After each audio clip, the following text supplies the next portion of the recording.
Hello and welcome. This is the Some People, I was about to say podcast, but no, we're doing something completely different and kind of new. Yeah. Because I'm not sure if I did bring this up in the spring cleaning video. Was it the spring cleaning video or the video was like a kind of like channel update? I can't remember what the title of the video was, but maybe one of them. because I did bring up we're going to do something different, and this was kind of one of the things I had in mind, which I guess it's sort of different. Sort of different, I guess, yeah. Thematically, it's not an anime. Or anime adjacent. Or anime adjacent, or gaming related, so yeah. Or like movie related, so yes. Although some of the stuff we will be covering did get turned into movies, so there is some crossover there, but not with this one, which I think this would be an interesting movie. Like, probably not taking this story, but adapting elements of the story to make a movie. Probably like a short horror film. Yeah. Because I don't think it would do well as a normal length film to stretch it out a bit. Yeah. From what I've read, at least. I haven't read the whole thing yet, so I guess it's sort of a cold read for you. Yeah. And for me, it's kind of a trip down memory. Oh god, a trip down memory lane. Yeah. Yay. We're not even started and my tongue's already like twisting itself. So I guess, to give some more context, we're going to be reading through The Strider by Pruzel. Which, if I am remembering correctly, is actually probably, I think, how I discovered CreepyPasta was actually coming across, I think, someone covering this story. I think I could probably find a video. I think it was someone covering a creepypasta mod for Minecraft, and I think they either let in with this story or some other stories. But this was a story that kind of really got me hooked and kind of going down. And so it's not like the first, but it's the first before I went down the rabbit hole. Yeah, this is what kind of got me hooked. And looking back at it, I guess we'll get to that later. Yes, but that's kind of the reason why I wanted to cover this first. Was that this is what I kind of got me into creepypasta. So I thought, cool. Why not cover it as the first one when you're covering creepypastas, which is what we're going to be doing in, today's video, which with this long and probably god-awful, barely listenable to intro out of the way, I guess we should kind of dig into the story. Absolutely. It was late afternoon. I was walking home. I was almost out of the forest when I saw a brush rustle and I heard quiet steps. They were rapid. I thought it was a deer. There aren't many deer and I love to see them, so I followed the noise.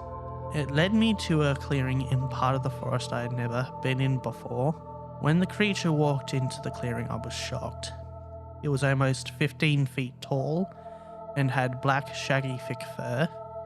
Its face seemed oddly dog-like and it had large, almond-shaped, blank black eyes. Its legs were long and spindly and ended in a sharp point. I had never seen a creature like this before, and there was blood on its mouth. It paused for a moment, as if sensing what was nearby. Then it looked directly at me. The moment it set its eyes on me, I knew it was a mistake to follow the strange noise. It seemed like the creature could see my soul. I ran as fast as I could in one direction, but what seemed like hours of running, I still couldn't find the end of the forest. I knew I had only followed that sick creature for a few minutes, but hours of running couldn't get me back. I was lost. I checked behind me for the creature and saw it wasn't following me. I relaxed a little, but I was still tense from that fact I can't get out. I hear a voice ahead of me, so I sprint to it. I finally emerged from the forest on the sidewalk. The voice had been the police. My mother ran over and hugged me from behind. I screamed, thinking it was the beast. I guess I had been in the forest for a while and my mum got worried. I got home and forgot all about that monster and the endless forest. I sat up in bed and put on my glasses to see the clock. 39 past 2 it read. I wonder what had woken me for the moment. Then I decided I just had a nightmare, but I didn't remember it. I try to go back to sleep, but it eludes me. I go to get a drink of water and I hear a tapping. I look out the window, but it's too dark to see anything. I dismiss it as a branch. I get my water and hop into bed. I fall asleep after a while and wake up with a jolt from my nightmare. I was being chased by that beast endlessly until its extreme speed had gotten it close to lunge a meter in the air and land straight on top of me. I checked the clock. 34 past 9, it said. I had slept in with a nightmare. Great, I thought. I wasted a few hours per day and I got scared out of my skin. I walked downstairs to get some breakfast, but oddly no one else was there. Probably went to work early, I told myself.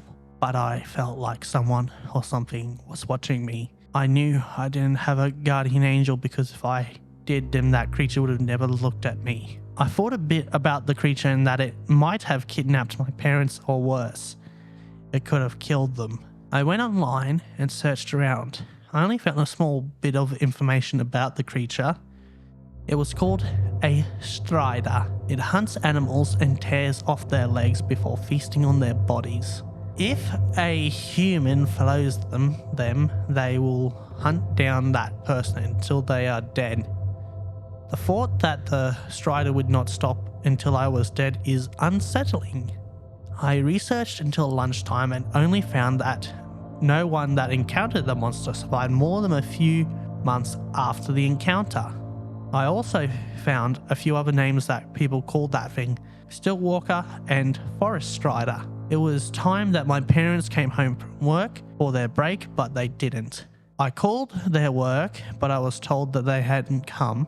I called 911 to report missing people. After the police left, I decided to end this. I walked to the forest and followed the tracks I had made in the mud to the clearing. The strider stood tall and strong over a decapitated cow elk. There were gore and entrails everywhere around the carcass. I felt like I was going to be sick, but I spoke to the creature. "If I give you my life, will you leave my parents alone?" I yelled at the hideous animal. It quickly looked at me and began to slowly creep towards me. It made no sound as it stalked. When it was close enough, it lunged at me, just like my nightmare, only I didn't run away. Months passed, and the news on the murdered child had died down. No one else had seen me or my parents since the murder. The strider still walks the forests in search of its next meal. If you enter the forests in late afternoon, then be prepared and don't follow that strange noise. And there we go. We finally reached the end of the story, even though it took a few tries at some spots, but that is kind of, well, to be expected for creepypasta, especially of older ones that are a bit rough grammatically speaking. Which that was kind of the hardest thing, was kind of stopping myself from saying what would be grammatically correct to what it actually says. Yes, absolutely. So yeah, there's definitely a fair few grammatical errors, and then even just some parts where it could have just been phrased a bit differently. It could, just been phrased differently to make it flow better. I think, well, you're probably going to get some bleepers at the end, but with that section on, here, months passed and the news on the murder child had died down, and in the bleepers there's probably a few takes of me where I say months passed and on the news, which actually I don't think actually works as well as it has written here, looking at what follows up. Yeah. On the news, the murdered child had died down. Still sort of works. Yeah, it can kind of go either way. I mean, realistically, you'd probably say months past months past, comma, the news on the murdered child had died. Okay, I don't think you need the end there. Although I think it does give it just a little more flavour, but that's me personally. But again, I guess besides kind of talking about the grammar, which I think that's one thing you come to learn when reviewing these series, is that we'll try and, I guess we're going to try and stay as original as possible. It's impossible to speak it the way it's kind of written out, which I think that's one of the things if I was to do to make it better, was just probably clean it up a little grammatically. Yeah, I definitely think, there's a lot of extra words that kind of don't need to be there. It kind of feels like when you're trying to do an essay and you just need to put some extra words in to actually meet the minimum word count. That's a good point. I think, there's a lot of extra ends and just other things that kind of don't really need to be there. That sort of pads it out. Although I guess we kind of, well, besides kind of the grammatical issues, what's your thoughts on the story? I would say overall, it's not terrible. I think it's more the pacing for me that's probably the worst part Okay, of so it. what do you mean by the pacing? So I would say like even just looking at this sort of first chunk of the story here, it's sort of like pandas and on for a bit. I don't really know if it needs to say like there aren't many deer and I love to see them. Like you could just say I thought it was a deer. And not many are really in the area. Yeah, I don't even think you really need to Even say say that. that. Yeah, like maybe you could have even said like if the author had done maybe a little bit of research and wanted to put it in a specific place, you know, they could have done some research and found an area where maybe there's like a migration at a certain point in time every year. And so like just stating That's actually interesting, but I think I kind of like just kind of the information we are given is like it's not really one specific place, so it kind of gives the feeling that it could be anywhere. And that's a good point as well. And I think atmosphere-wise, it sort of makes sense. Yeah. Considering, like, again, with the description you're given, it's like it could be anywhere. Yeah, which is probably a good point as well. Which I gotta say, if you were to counter this thing out bush over here, it'd just be like your average Saturday. Because this thing is much more scarier than that out in the bush here. Oh yeah, not wrong. But yeah, even other things like I think like the way that the author goes into the description here of it. I kind of like how it does that, but Yeah, like I think like having descriptions fine, but you know, maybe my question is how close would you have to be to kind of notice stuff like kind of having like a shaggy thick fur? yeah. So there is, I guess, some there's some moments, I guess, where the author is sort of like hoping that the reader, you know, has been around a dog or some sort of like animal that has a shaggy thick fur. So yeah, there's that sort of like inference that the reader's gonna have some experience of themselves. But yeah, like I do like the description on its legs though. Its legs were long and spindly and ended in a sharp point. well, I think even there you could just say long, spindly. So have a comma instead of end in a sharp point. So yeah, because like I don't think you really do multiple ends chained together. not really. Yeah. In that, just that short part of the sentence there, you really could just put, yeah, its legs were long, spindly, and ended in a sharp point. Yeah, you definitely don't have to put another end there.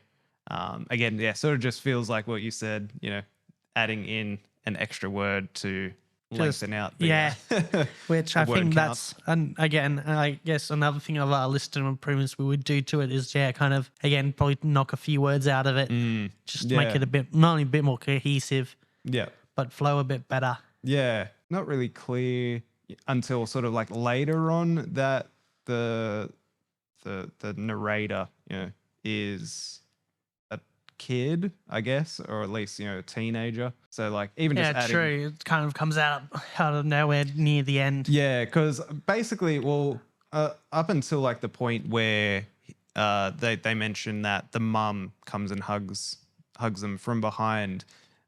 You don't really know, yeah, sort of like the age. So you could almost read the first half. Assuming it was an adult. Yeah, assuming it was an adult, which kind of could give you a completely different perspective as well. So that's another sort of. So I wonder if just because he was a kid, the height is a bit exaggerated. Yeah, absolutely. That could be. Because another like when you're point. first reading for it, you assume it's an adult, so it's not really exaggerating much, even though not saying that adults don't exaggerate by. Yeah.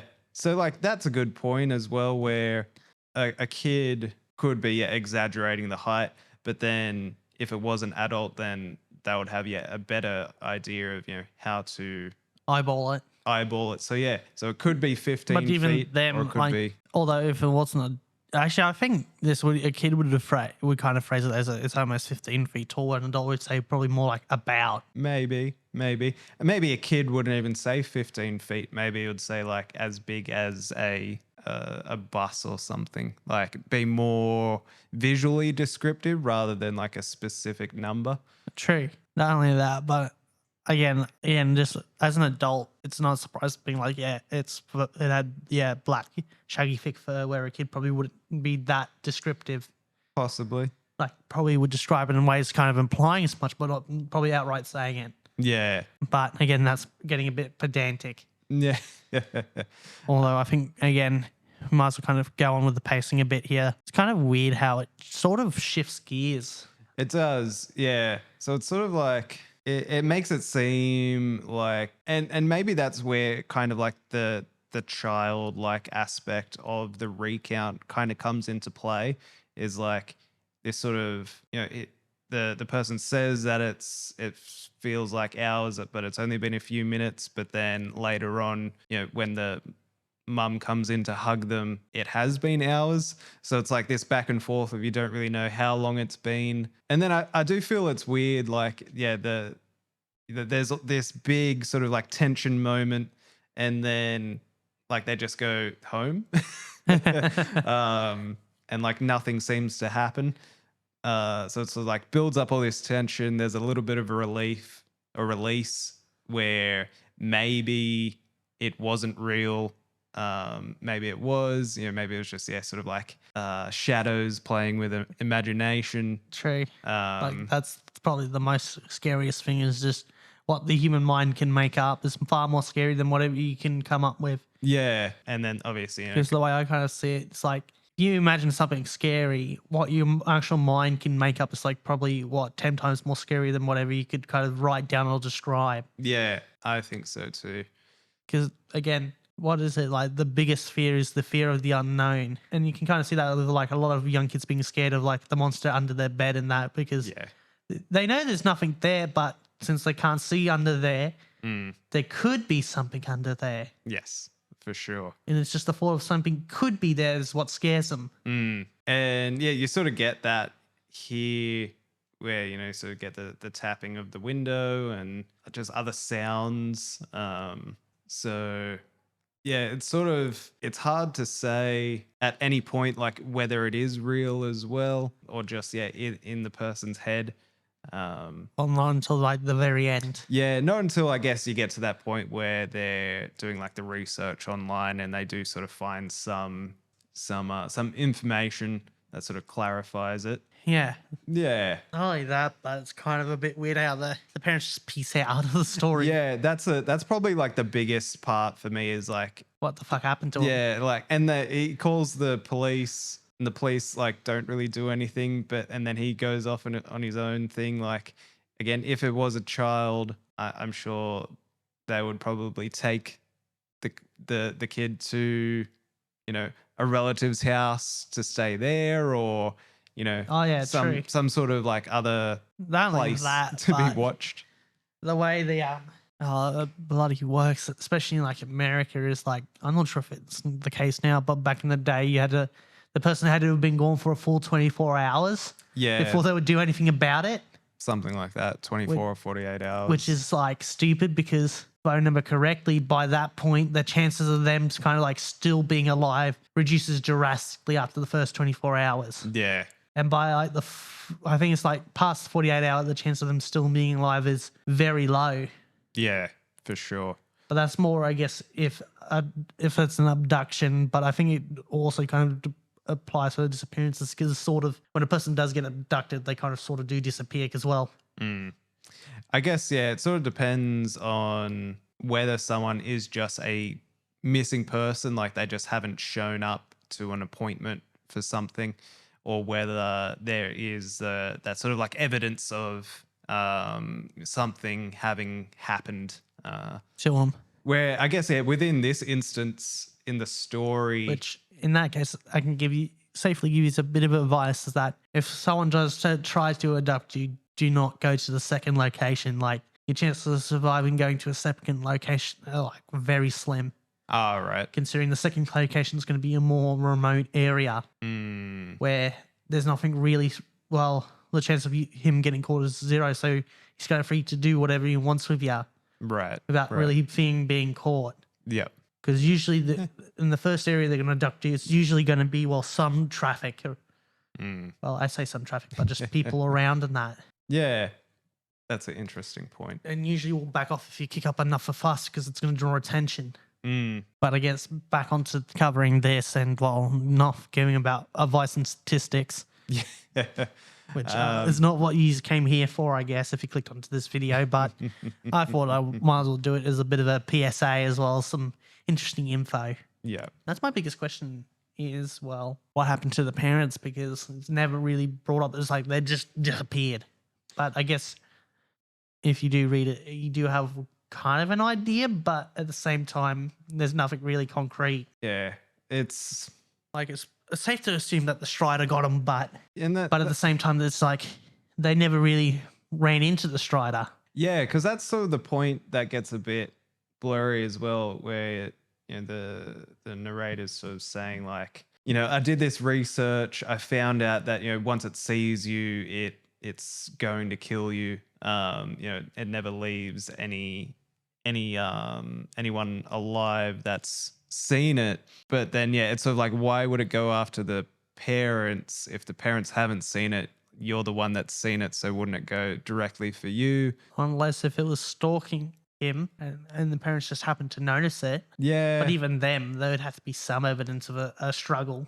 Yeah. And that as well, like if this is this massive creature, you assume is sort of beast-like, it's probably not going to have like the finesse of being able to break into the house without breaking anything, knocking anything over, unless it obviously got them from the outside. But even then, you would expect it to have the be sort of signs of struggle or whatever. So it's it's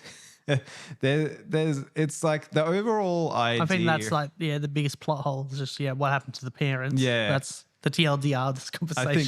I think so. The fact that it even says here it tears off their legs before feasting on the bodies. So it's like, is it taking the parents and then tearing off their legs somewhere else, or is it doing it there? If it done it there, that would be obviously. Like, I think if I was to blood kind everywhere. of do my version of the story, I think I probably would not have the parents disappear and just kind of have like time go by and just the creature slowly kind of just gets closer and closer until it strikes. Yeah. So it's like, you have that initial counter and then you just, again, think it's all just, not real until eventually it's too late and, ends up with, the kid being killed. Yeah. So I guess, you sort of... So at that point, it's kind of almost like the first Jaws film where I guess you would have that... Well, I guess it's not quite, but kind of having that thing, it's like you don't really see the monster until it strikes, sort of thing, which means I'd probably kind of... So if I was to do it as a film, I probably wouldn't even show the monster that the kid's reacting to. I'd have the kid, show how kind of the shot painting of the kid, seeing how the kid reacts to seeing this thing. Yeah. And only seeing the monster at the very end when, it's, when it's about to kill the kid. Yeah. I think... like, that's why I was kind of thinking, like, this would be a good short film. Yeah. I think Although so, I think being a short film, I don't think you can really capture that progression of time really well. I think you can. A good trope or a good way of doing that sort of quickly is the seasons of time. So, like, if you saw it first in the winter and then, so you have like a quick sort of panning shot or something of like, obviously now it's no longer winter. It's, spring and all the trees now have leaves on them and that sort of thing. That would be a way of... That's a good way, but at the same time, it is a bit cringe. I wouldn't say cringe, just a bit typical. Yeah, that's sort of like in a short story, you kind of have to, or short film, kind of have to do like those typical things. Obviously, a calendar as well. Is a pretty straightforward, typical way of doing it. Maybe because like with it being a kid, you could have also had like him. Because it says like just walking home at the start. It could say like walking home from school or like the last day of school. So like entering the summer holidays or something like that. So Okay, that's an interesting way of coming from it. yeah, that could have been another way of like Oh, setting punch the mic. setting at least like a time frame for time to pass. Well, anyway, I guess that kind of concludes most what we want to talk about the story. I guess we should move on to move on to final thoughts. Yeah. And kind of, I guess, give this thing a rating, because why not? Yeah, for sure. So I guess we'll start with you. What's your final thoughts on the story? I would say, like, overall, the idea I think is there. It almost feels to me kind of like what you're saying, like it has legs to be a short film, or even like just an episode of a sort of a mystery style sort of show. It does almost feel like, if anyone's watched the first 2 or 3 seasons of the X-Files, a lot of the episodes that aren't like following the main storyline are similar to this, where Okay, I see where you're coming from, although I think I've only seen a few episodes of the X-Files. yeah, so yeah, they're sort of like these one-off stories based on an X-file, sort of an unsolvable case, because it's sort of either paranormal or just some weird thing has happened. So yeah, I do think it could fit into that. Or the government's like, no, you can't look into this. Yeah, pretty much. Yeah, I guess despite all the grammatical errors. That's probably the biggest detractor is the grammatical errors. I think that's what kind of hurts it for me, but that's more because I'm trying to narrate it and I'm having a hard enough time not to try and bugger it up. Yeah, I think realistically, it to me overall it kind of feels like a first draft, and I feel that's kind of feeling like first draft, but also kind of like a first time like doing a story like this. But yeah, I haven't actually looked into this person's history in that, so it could have been like either a first draft or even like a first time publishing a story. Possibly, yeah. This might be their first story ever. But again, I'm not familiar with this guy's history, as well as I don't chat with him, which I'd like to kind of talk with him, because he had to have had some interesting idea that made him want to, came up with this story. Yeah, I guess so. Like, have you heard of the story of how James Cameron came up with the Terminator? This is actually a bit of an interesting story. I don't think so. Although I'm not sure if the story's true, but if it is, it would be interesting. Because it's like, I think he, after being booted off the set of Piranha 2, even though he didn't really do much for it, they still credited him with, being like the executive producer or something like that, or director. Right. Yep. Even though, again, he was given the boot without really contributing much. And when he was like in his hotel room in like Italy and that, he was kind of like he was sick with, I think, like a fever or something. And like I think he described it as like a feverish dream of kind of this robot that was sent back in time to kill him. Oh, that was like kind of in a human skin, and then that's kind of how he came up with the idea for Terminator. Yeah, and then, and it went from there to becoming like probably one of the most well-known films. Yeah, I think so. I think hell, I think that's interesting. God, who was it? There was someone that did a video kind of covering the production of the first Terminator film. Yeah. From kind of like when he came up with that idea to its release, and it was kind of interesting. Yeah. Especially considering at one point O.J. Simpson was planned to be the Terminator. I have heard of that. Yeah. The alternative people that could have played the Terminator. That would have been interesting. Definitely a very different film for sure. Oh yeah, especially considering what he would have done later on. Oh yes. When did he? Oh, I can't say that. Allegedly murdered his wife. Wasn't that late 90s? Yeah, it would have been late 90s or mid 90s, somewhere around there. I can't remember exactly. That was a cool little tangent. What about you?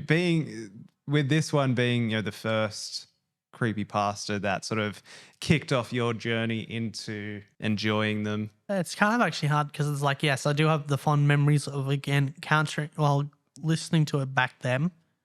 But at the same time, it definitely kind of, it's hard to describe how it aged, because in some aspects it's aged fairly well and others kind of poorly, in my opinion. I guess with the kind of legacy that creepypasta has at this point in time, having spouted quite a few franchises, I think. Not only that, but also some other things.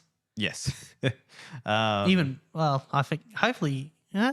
I wonder if you're familiar with the murders that were caused by one creepypasta. I have. I shouldn't say murders, but a murder that was caused because of a creepypasta. I have like a vague idea of it, but I don't know too much about it. Well, I think that's a story for another time anyway. Yeah. Although I definitely can see why I did enjoy it back in the day because it is pretty good. Yeah. Just again, there's some spots where it just needs some improvement. Yeah. I think it's also, it's got that sort of like that feeling of, it's really raw. It's kind of like that, at least back in the day, sort of like an underground little like following group of people, that sort of independent feel. So like you can kind of tell, it's just the one person sort of working on a story. And you get that sort of like raw thing. Not only that, but I don't think this is one of the more well-known creepypastas just because I don't think any of the big creepypasta YouTubers actually covered this. Right. Or not that I could have found. And I think like videos kind of talking about the story, I think at most was like 6,000 views. So I'm going to say that this story is probably not going to be as well known as the others. Yeah. That we're going to eventually be covering, which is going to be interesting what we'll be covering next. But I think I'm just going to let you pick something out and have you narrate it. Yeah. Pick one at random and see. So like potluck, if it's any good. Okay. And I guess I'll be covering ones that are probably a bit more well known or kind of personal favorites of mine. Yeah. Which, if that's the case, the Russian sleep experiment will be coming up in the near future then. Because I really want to cover that one, as well as the Harbinger experiment, which just kind of realized the kind of creepypastas I like. Cool. So do we want to give this a rating? Well, I guess I'll let you go first. So let's go out of 10 like we've been doing with other stuff. Yeah. Out of 10, I'd probably give it maybe a 4, 3.5, 4, somewhere around there. Okay. Yeah. I guess I want to kind of understand your reasoning for that, because for me, that's like below average with the way I've kind of got it in my head. Yeah. So like 5's average. Yeah.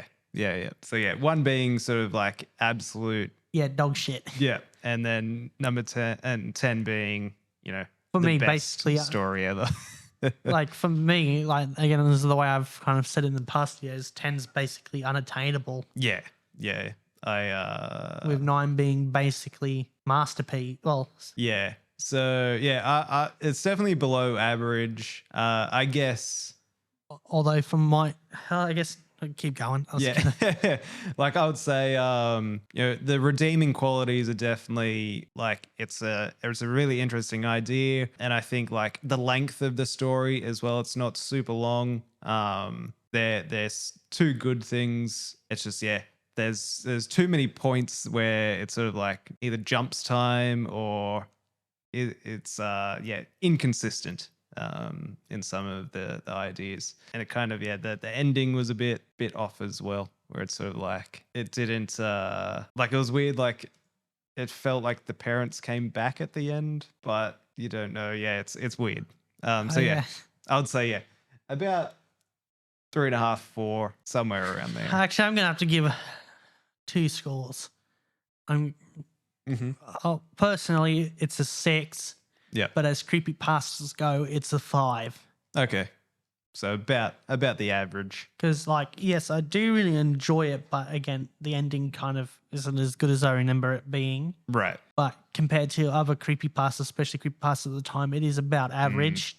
Yeah. Just because, again, there's a lot of creepypastas that kind of have similar problems to it, as well as kind of being like having their things that they're really good at. Yeah. And having a lot of problems that kind of hold them back. So I think this is like a really good base mark of like what this is like an average creepypasta. Okay. Although there are stuff that's worse than it, but we may or may not end up getting around to covering those. Although a lot of the ones we're going to be covering are probably going to be somewhat good anyway. Yeah. Yeah. We might have to do like a speed run of like the top 5 worst or something like that. Oh yeah, that would be fun. Not.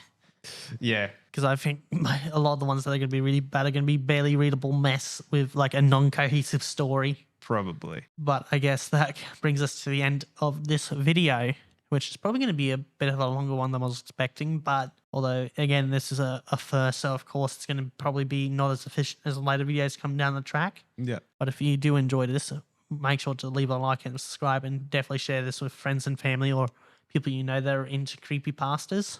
Absolutely. And if you want a creepypasta for us to cover, leave it down in the comments below. Yeah. And let us know what's your favorite and least favorite creepypasta. True, because I'd like to know. Yeah. So would I. Which I guess that'll do. So we'll see you next time. See ya.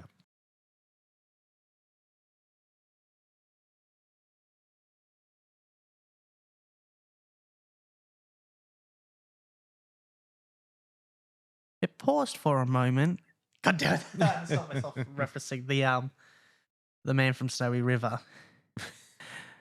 As soon as I hear it, it's paused for a moment. I immediately think of the line as he slung the dreaded lash. Right. Which that's actually something we should cover in the near future. As if sensing that was. Yeah, fuck. What was? God damn it. Let's try again. No, it's more me just kind of twisting my tongue. Yeah. Great, now I've lost where I was. Down here. If you can go back, it was actually pretty good at the size it was before. Yeah, down here. My mother ran over and hugged me from behind. God damn it. Why was I thinking in a different kind of from behind? I got home and forgot all about that monster in the endless forest. Did I bugger up saying endless there? I think you said enlist. So you put like a T on the end.